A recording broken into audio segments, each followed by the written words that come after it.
Aujourd'hui, je vais m'adresser à mes jeunes sœurs. J'ai un petit conseil à vous donner et un avertissement qui vient de la part de Dieu. Vous savez, je suis pour vous un père. Pour les plus jeunes, je suis un grand-père.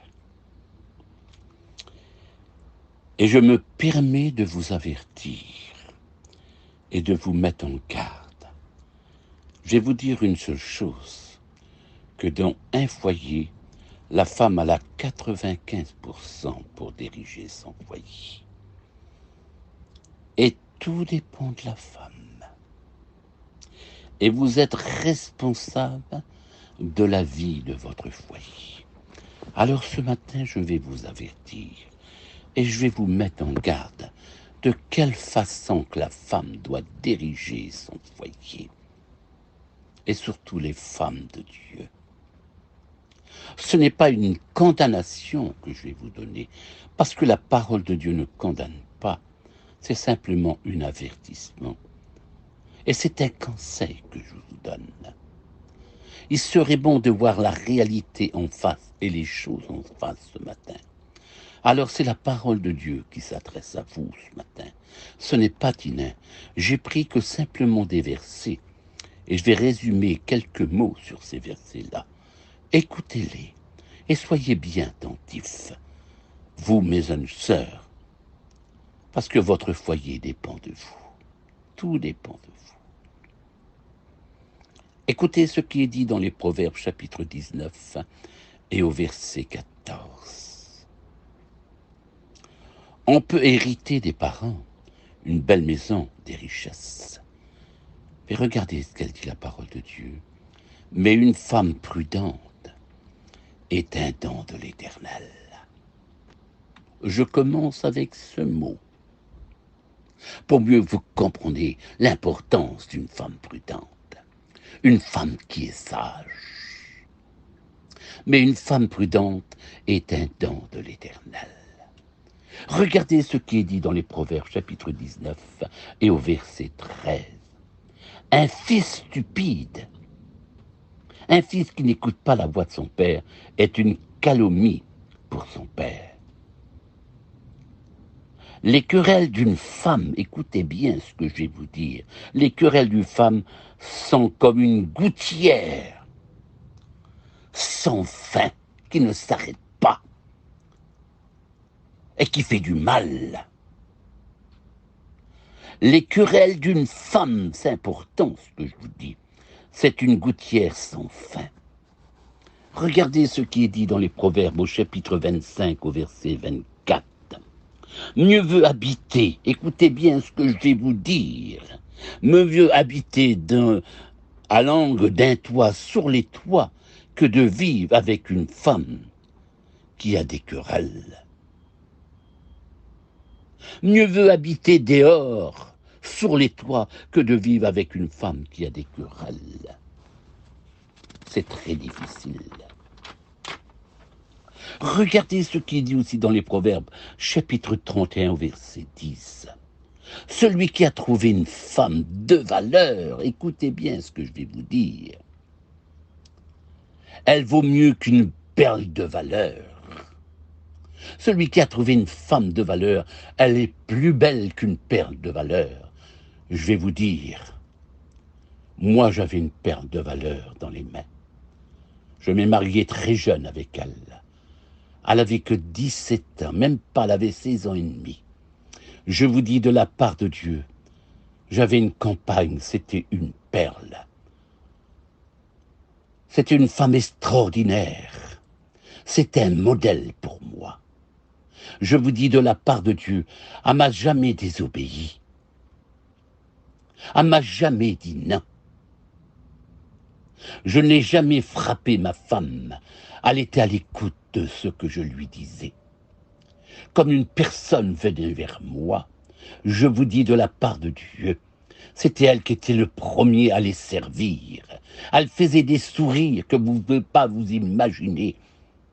Les gens se plaisaient dans sa compagnie. C'était un exemple pour les jeunes femmes. Je vous dis de la part de Dieu, à les servir, à leur préparer un café, à leur donner de l'eau. Et c'était elle qu'elle disait, on va inviter un tel. Elle faisait des repas pour les gens. C'était un exemple pour moi.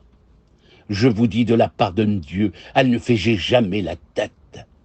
Comme je parlais avec quelqu'un, elle était assise auprès de moi. Un seul regard, elle me comprenait. C'était une perle que j'avais, et j'étais fier d'elle. Mais aujourd'hui, je vous dis de la part de Dieu, on vit des moments très difficiles dans les foyers. Dès qu'un homme et une femme se mettent en colère, dès que le mari reprend sa femme, elle fait la tête. Elle fait la tête. Elle lui parle pas pendant 10 jours, 15 jours. C'est la rancune, c'est la misère. Il n'y a pas que son mari qui prend les conséquences. Même la famille autour d'eux, les parents, la belle-mère, le beau-père, tout le monde prend les conséquences. Elle est en colère avec le mari, elle parle avec personne. Et elle fait la tête. Elle fait un lit à part. Croyez-vous que c'est normal? C'est ça la femme de Dieu? Faites attention. Faites attention, je vous en supplie. C'est l'œuvre de l'ennemi, ce que vous faites là. Vous n'êtes pas une perle pour votre mari. Vous êtes plutôt un fardeau, une souffrance, une douleur pour lui. Regardez une femme que l'homme a trouvé une perle. Le cœur de son mari a confiance en elle. Il lui fait confiance. Au lieu de lui faire du mal, elle lui fait du bien. Elle est toujours là pour l'encourager, lui donner les forces pour repartir. Dès qu'il est découragé, c'est elle qui doit l'encourager. J'avais une femme comme ça, à m'encourager. C'était un modèle. Mais aujourd'hui, les femmes détruisent leur mari, leur foyer. Regardez ce qui est dit dans les Proverbes chapitre 12 au verset 4. Une femme de valeur et une couronne pour son mari. Quelle beauté, Seigneur. Une femme de valeur est une couronne pour son mari. Mais celle qui fait honte est comme une carie dans sa vie. Dès qu'un homme arrive chez lui et qu'il voit le visage de sa femme, ça y range dans son cœur, il est attristé, il est découragé. Au lieu de faire un sourire à la personne qui vient la visiter, elle fait la tête. Il y en a comme ça. Je vous dis de la part, moi, Tinin, j'ose même plus aller dans les foyers à tel point que les femmes sont mauvaises aujourd'hui. Je vous condamne pas, mes sœurs, mais je vous avertis. Comme le mari arrive avec quelqu'un, il voit sa femme, le visage de sa femme, son cœur est affligé, il souffre, il est paisible. Il faut qu'il subisse les conséquences. Elle fait la honte de son mari, c'est comme une carie qui le range dans sa vie. Regardez ce qui est dit dans les Proverbes chapitre 14. La femme sage construit sa maison. Une femme sage construit sa maison. Mais la folle démolit de ses propres mains. Une insensée démolit son foyer. Tous les problèmes qu'il y a aujourd'hui, c'est à cause des femmes. Je vous dis de la part de Dieu, je n'ai pas peur de le dire. Mes sœurs, faites attention. Faites attention, ils ne sont pas tous comme ça. Merci à Dieu qu'il y a des femmes, que c'est des exemples pour les autres. Mais il y en a pas mal des jeunes d'aujourd'hui. Ils sont jamais satisfaits, jamais contents. Ils veulent avoir ce que l'autre, ils ont. Ils envient les choses des autres. Arrêtez-vous, contentez-vous de ce que vous avez. Honorez vos maris, encouragez-les plutôt. Regardez ce qui est dit dans les Proverbes chapitre 18 au verset 22. Celui qui trouve une femme a trouvé le bonheur. Le jour où votre mari s'est joint à vous, il a trouvé le bonheur, il n'a pas trouvé la misère. C'est une faveur qui a reçu de Dieu.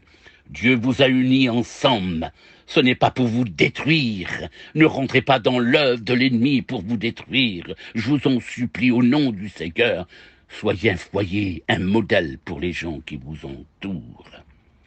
Je vais conclure ce message qui vient de la part de Dieu pour mes sœurs. Je ne vous condamne pas, je vous dis de la part de Dieu, mais je vous mets en garde. Regardez ce qu'il dit.